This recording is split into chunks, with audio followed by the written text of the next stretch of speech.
Today, we are going to discuss some extremely controversial topics. And because this is going to go on YouTube, there are certain words I cannot say. All right.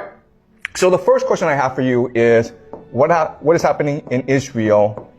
Right now, as you know, Israel is besieging, bombarding Gaza. You might have seen the videos on social media. It is disturbing. It is terrible what is happening. The word that is happening, the word that we use for what is happening in Gaza is this word. You are not allowed to say this word on YouTube, but that is the intention. What I will argue, though, is that the truth is far more disturbing than this. What is really happening in Gaza is a ritual sacrifice. And this happens quite often in human history. If you go back and you look at the real history of humanity, this happens quite often. Some of the most famous examples are the Aztecs. We've dug up temples of the Aztecs, and inside the temples are thousands and thousands of human skulls. So before they went to war, they practiced human sacrifice. They would commit mass murder of their enemies in public.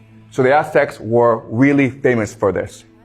The Phoenicians, specifically the Carthaginians, we will discuss them later this semester, but the Phoenicians were also famous for a particular type of sacrifice, which is child sacrifice.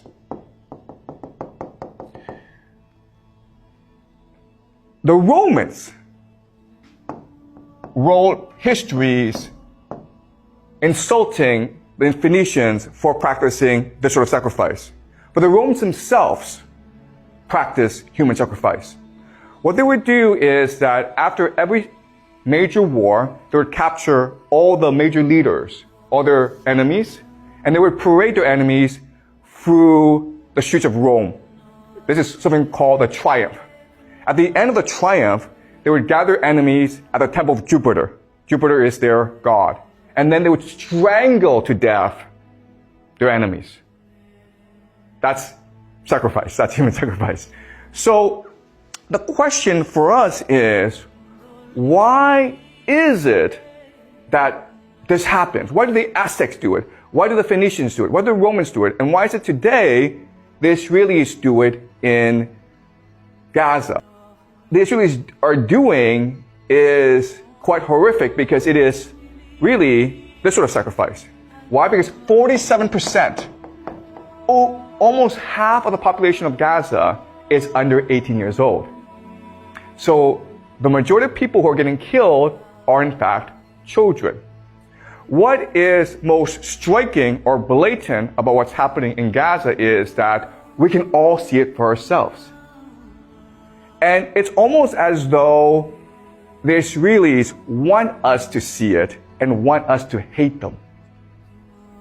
Right? You can see all over the world, popular opinion is turning against Israel. You have these popular protests all around the world protesting what is happening in Palestine. If they really want to do this, right, there are actually much more effective ways of doing this. For example, you could just poison their water. Or you could poison the air so that everyone in Gaza gets a fast cancer, right? We have the technology to do this. So Israel could do it this secretly and no one would talk about it. And in 20 years' time, 30 years' time, the population of Gaza would all be gone. It would be a very secret, right? Instead, they choose to do this in front of the world. And my argument to you is that this is intentional. They want the world to hate them. Because by doing this, they create the ultimate taboo, right? We find this disgusting and contemptuous, so the entire world will unite against Israel. But guess what? That's what their religion wants. In the extreme form of Jewish eschatology, or the religion, they believe that at the end of the world, Israel will fight the entire world and God will help Israel triumph in the end. So what's really happening in Gaza is that there are extremists within the Israel government who want to accelerate the process of the end of the world, where Israel will face the world. And if you think about it, the entire idea of this ritual sacrifice is to unite the Israeli population. And what's extremely disturbing and horrifying about it is that this works. Why? Well, let's use an analogy. Okay? The analogy is this. In Chinese history, the most popular military stratagem is to fight with a river behind your back. You guys have heard of this strategy, right? Where, an army is losing, it's being scattered by the enemy. So what the general does is forces the army to retreat to a river. And now with the river blocking your escape, you have a choice. You can either drown in the river or you can fight to the death. And most soldiers will choose to fight to the death. And so at this point, the soldiers are unified, they're galvanized, they're energized, and then they find a surge of energy to go and destroy their enemy. This is the most popular military stratagem in ancient Chinese history, and guess what?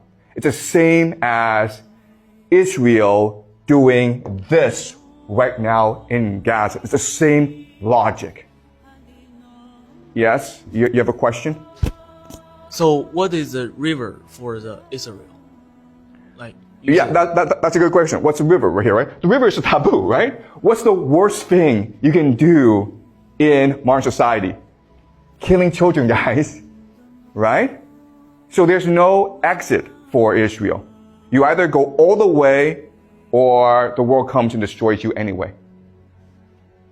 And in fact, what's really interesting is that if you go online, you will see Israelis go around the world and causing trouble everywhere.